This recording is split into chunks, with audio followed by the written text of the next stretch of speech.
Ar kada nors pastebėjai, kad yra skausmų šiame pasaulyje, kurių niekas negali paguosti? Nei žodžiai, nei žmonės, net ne laikas. Yra žaizdų sieloje, kurias gali paliesti tik Dievas. Šiandien Evangelijoje sutinkame tokią sielą – Mariją Magdalietę. Ji stovi prie kapo ir verkia. Bet tai nėra paprastas verkimas.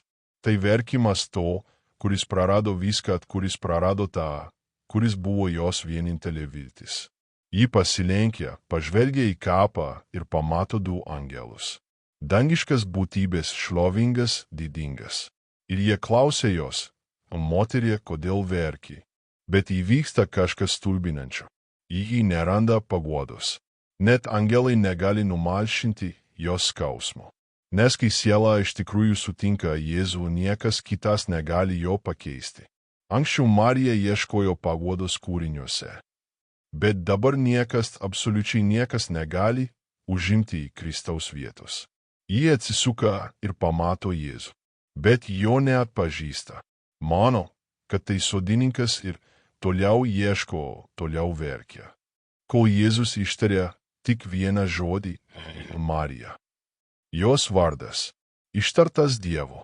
Ir tą akimirką viskas pasikeičia. Nes kai Jėzus pašaukia, siela atpažįsta. Ir širdis supranta tai, ko akis dar nemato. Štai paslaptis. Jėzus yra mūsų vienintelė paguoda.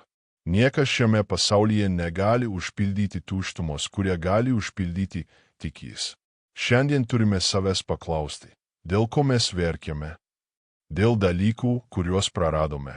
Dėl žmonių, dėl savo skausmo. Ar todėl, kad dar iš tikrųjų neradome Kristaus? Galbūt bandai rasti paguodą daugelyje dalykų, bet vis tiek lieki tuščias, neramus, sužeistas. Šiandien Jėzus šaukia tave vardu taip, kaip pašaukė Mariją. Nustok ieškoti paguodos pasaulyje ir atsigręžk į jį. Nes kai viską sudedame į Kristų, niekas neprarandama. Niekas nemiršta. Viskas tampa amžinuoju gyvenimu. Jėzus Kristus yra mūsų vienintelė paguoda.